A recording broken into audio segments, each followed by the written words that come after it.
Bueno, estamos en diálogo con el sociólogo, analista político y consultor de la consultora X, Artemio López. ¿Cómo le va? Muy buenos días. Hola, buenos días. ¿Cómo está usted? Muy bien, Mauro. Vamos a poner un poquito en contexto que el jefe de gabinete ayer se presentó en el Congreso de la Nación, Manuel Adorni, para dar el informe de gestión del gobierno nacional. Sí, Y bueno, apareció muy guionado en la presentación, como nunca un jefe de gabinete que tiene conocimiento de todas las áreas del gobierno, da respuestas inmediatas y da respuestas contundentes sobre las distintas áreas. Pero claro. ayer pareció sumamente guionado. Le quiero consultar, Artemio, si cree que modificó en algún sentido la imagen de Adorni con esta presentación. Bueno, la imagen de Adorni obviamente está muy golpeada ya antes y después de la presentación. Eh, Él no puede ejercer como jefe de gabinete porque usted imagínese que la mayoría del tiempo estuvo en situación de responder a las críticas y bueno, a las circunstancias por las que ha atravesado, por lo tanto, no tiene legitimidad para ejercer la función de jefe de gabinete. Un poco lo dijo también el diputado Martínez, nadie cree en su palabra, bueno, el diputado Tairade era una serie de hechos irregulares, en fin, está en una situación muy comprometida, yo creo que nadie espera nada de Adorni ya, por lo tanto, bueno, esa función veremos cómo lo reemplaza el gobierno. El sostenimiento es político, porque tienen la idea de que si esto es como un juego de dominó, cae una ficha y caen todas. ¿Por qué? Bueno, es evidente que Adorni no está aislado. Estamos en medio de un proceso donde, además del fenómeno estructural que está vaciando la Argentina y transformándola en una colonia virtualmente del eje Washington, Buenos Aires, eh, la corrupción campea, o sea, esto lo vivimos durante los 90 de una manera flagrante. Sería el María Julia del gobierno de los 90, Dorni. Es gente que no está articulada en líneas generales con el poder y es finalmente la que va a recibir los mayores niveles de crítica y eventualmente sanciones. Pero el bosque sigue siendo el ajuste neoliberal y en este momento ahora se agregó también la posición geopolítica, que es la única novedad que ofrece el plan Caputo, que es a los rescates tradicionales del Fondo Monetario que lleva adelante en estos planes, eh, la pobreza, el desempleo, todo lo que sabemos en términos socioeconómicos, se agrega el rescate directamente del gobierno norteamericano, que eso es lo que le permitió Claro. llegar hasta acá a Milei con cierto nivel de ordenamiento, que no hubiera aparecido ahí la unificación del voto peronista, que no se dio en septiembre y se dio en octubre, vio que estuvo desdoblada la elección. Y Claro. al mismo tiempo la intervención del Tesoro norteamericano sería otra la transición.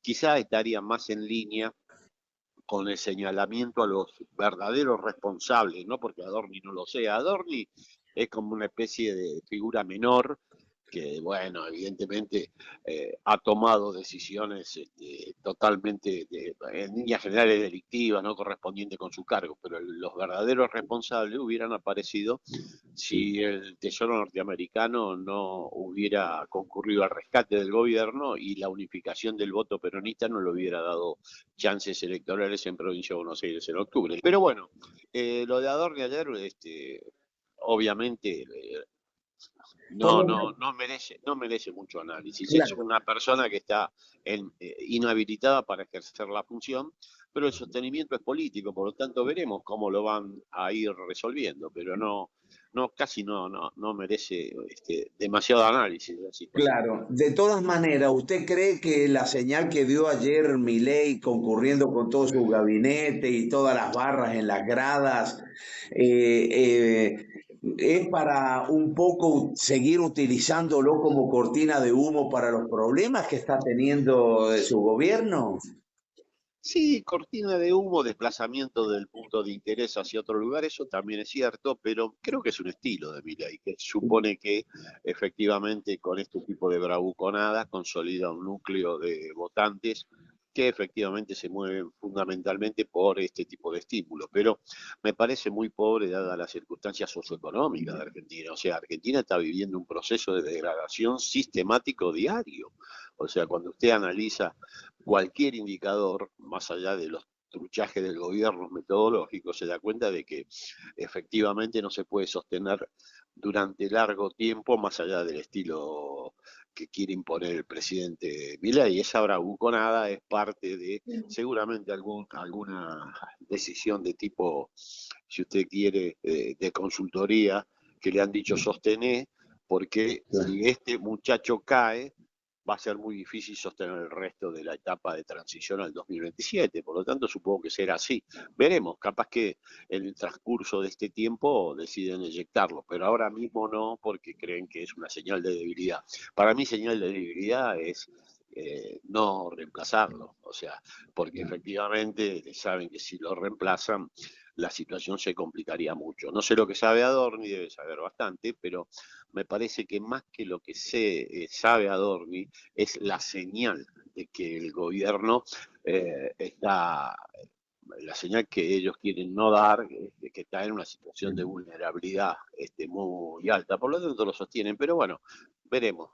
Creo que se va a imponer la cuestión estructural, no sabemos en los plazos, pero estos procesos normalmente terminan mal. Es evidente que este modelo no se autosustenta. Va a necesitar sistemáticamente de rescates y veremos en qué posición está el gobierno norteamericano y en particular el Tesoro de seguir sosteniendo este invento. Habrá que esperar hasta el mes de noviembre, que están las elecciones de medio término en Estados Unidos, para ver ese resultado, Sí, ¿no? Pero sí, mientras, sí, hay que llegar a noviembre, pero claro, sí, sí, eso es decisivo, sí, es ¿Y, importante. y cómo llegará? ¿Cómo está la imagen? ¿Cómo está el resultado de la opinión pública con respecto al gobierno de Milei? Y en líneas generales, Milei nunca tuvo gran imagen. Imagínense usted que los presidentes cuando asumían tenían 70, 80 puntos de imagen. Alberto Fernández cuando asumió tenía más imagen que Alfonsín. O sea, era una situación. La imagen no es una gran dimensión. Hoy está en 40 puntos, algunos le dan un poco más, un poco menos, pero en realidad este es el presidente con menos imagen en los momentos de inicio de su gestión desde la recuperación democrática. Hasta De la Rúa tenía imagen positiva más alta que Milei cuando empezó. Por lo tanto, está flotando en torno a los 40 puntos, o sea, hay un núcleo duro que lo sostiene, que todavía observa alguna expectativa en la gestión de Milei.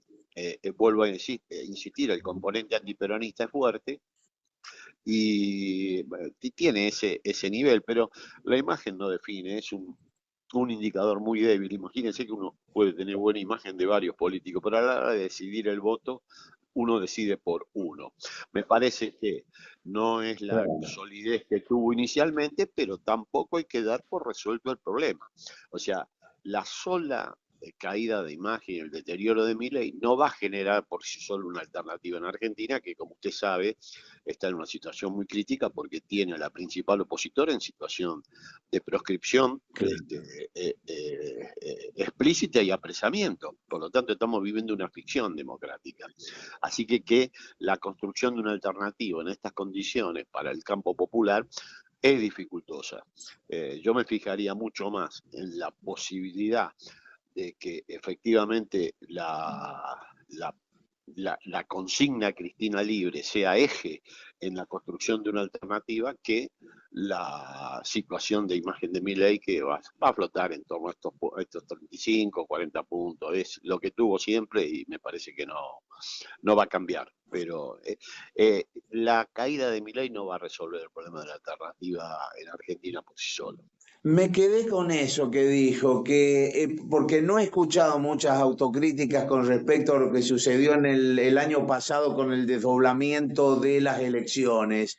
Usted Sí. dijo que fue un error. Y en segundo lugar, si hay que crear una alternativa, que el peronismo fue el que ayudó a que ganara después, posteriormente, la nacional el año pasado, Javier Milei.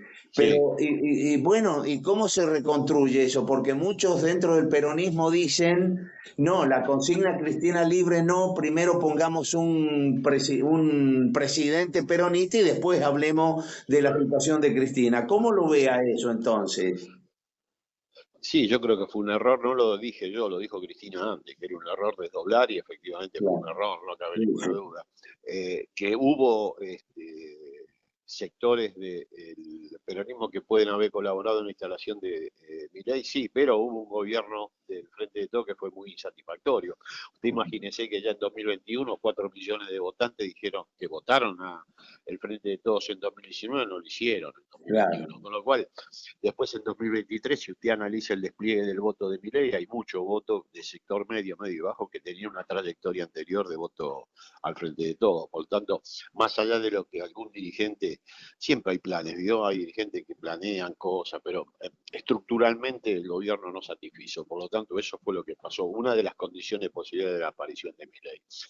Ahora, la consigna Cristina Libre cumple la función de la consigna, ¿se acuerda usted? Debe tener mi edad como para recordar, la consigna Perón vuelve. Sí, sí. Todos sabíamos que Perón estaba proscripto.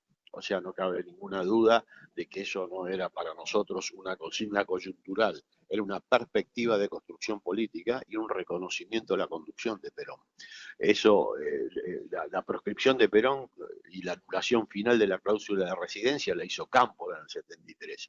Pero esa consigna, Perón vuelve, era mucho más que una consigna coyuntural, era una consigna de resistencia, por un lado, de afirmación de que no había un sistema democrático pleno y por último el reconocimiento de la conducción de Perón. No era una consigna, nadie creía que iba a haber elecciones, pues sabíamos que Perón estaba proscripto. Sin embargo, a nadie se le ocurría cuestionar la consigna Perón vuelve y decir, no, pero Perón no se puede presentar. Eso me parece una cosa infantil, o sea, algo que no tiene sustento político. Lo mismo sucede con Cristina Libre, es un ejercicio de reconocimiento de que no hay democracia plena, un ejercicio de resistencia al modelo que lleva adelante Javier Milei, Caputo y el JP Morgan y el Tesoro Americano. Claro. Y por último, un reconocimiento a la conducción de Cristina Kirchner. Me parece que, porque además el peronismo, sin una conducción, sin un liderazgo histórico, va a funcionar como lo que dijo Cook en los 60, un gigante invertebrado, van a aparecer 40 líderes. Cuando no hay un liderazgo, no es que no hay nada, hay cientos de liderazgos. Y usted lo está viendo, que cada uno se planta y dice, yo puedo conducir, yo puedo conducir, yo puedo conducir. Bueno, eso es lo mismo que nada. Por lo tanto, la consigna Perón vuelve y Cristina Libre obviamente son dos consignas que de ninguna manera se pueden literalizar. Nadie está suponiendo que Cristina puede ser candidata hasta que no se libre la proscripción, pero cuando uno dice Cristina Libre dice muchísimo más que eso. Pero bueno, veremos cómo se resuelve eso. Veremos cómo se resuelve, porque en realidad ahora han aparecido, no solamente está la candidatura ya lanzada de Axel Kicillof, sino también que sectores Hay medios, mucho. hay sectores de una franja media ahí, provinciales, que Sí, hablan de federalismo, que también han salido a la palestra, pero eso, Artemio, será análisis vamos a ver cómo avanza todo y será análisis de otro encuentro. exactamente, sí, sí, sí, Así, totalmente, porque excede el marco de esta charla, pero sí, usted ya. señala muy bien, van a proliferar candidaturas. Bueno, le agradezco mucho el contacto con dialogopolíticoargentina.com y el programa Diálogo Político. Muy amable. No, no, gracias a usted.